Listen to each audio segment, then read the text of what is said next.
What if I told you there was a company in 2018 that generated 10.3 billion in profits, but somehow managed to not pay the employees making all of the money? That would be quite an interesting business, wouldn't it? Well, the business I'm referring to is the NCAA, and they make a substantial amount of money from college athletics. Yet they don't pay the athletes that generate the billions of dollars.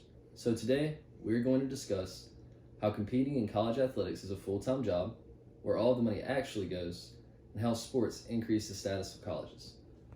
Being a college athlete is a full-time job, balanced between the weight room, the court, the field, the classes, and film sessions. When do these athletes have time to earn extra money to live off of? The short answer is they don't. Most Americans work a normal 40-hour work week. And while there are a few exceptions, most don't take a full load of college-level classes alongside that full job.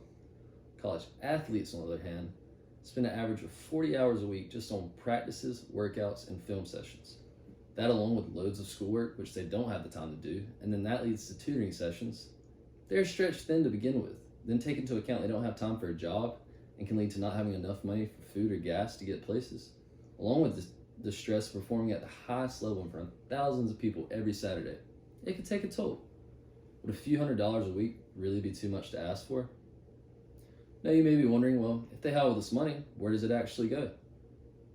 Colleges actually do a lot with this money, but it mainly funds the contracts of the people coaching these teams, along with their staff.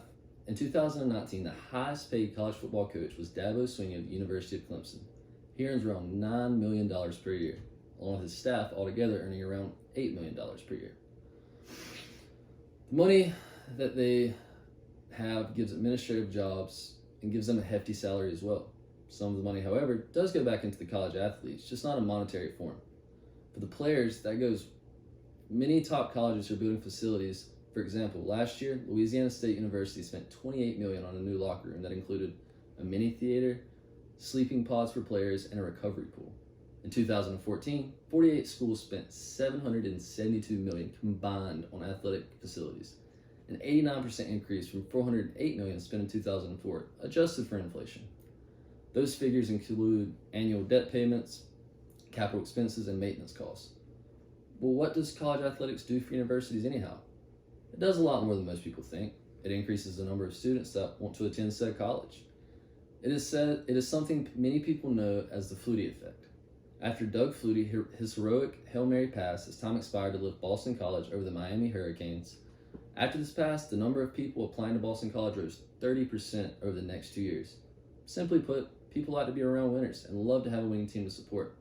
In 2017, when the University of Auburn upset national champion Alabama and runner-up Georgia, the university saw a 21% increase in admissions the next year. Is college athletics a business? Yes, it is, and it should be treated as such. When the NCAA was founded in 1906, they stressed that there should be no pay to maintain the beauty of the sport and representing your school with pride. Yet in 1906, these colleges weren't making millions off of lucrative TV rights, just as we have many times throughout history where change is apparent needed. We must take action, and this is no exception.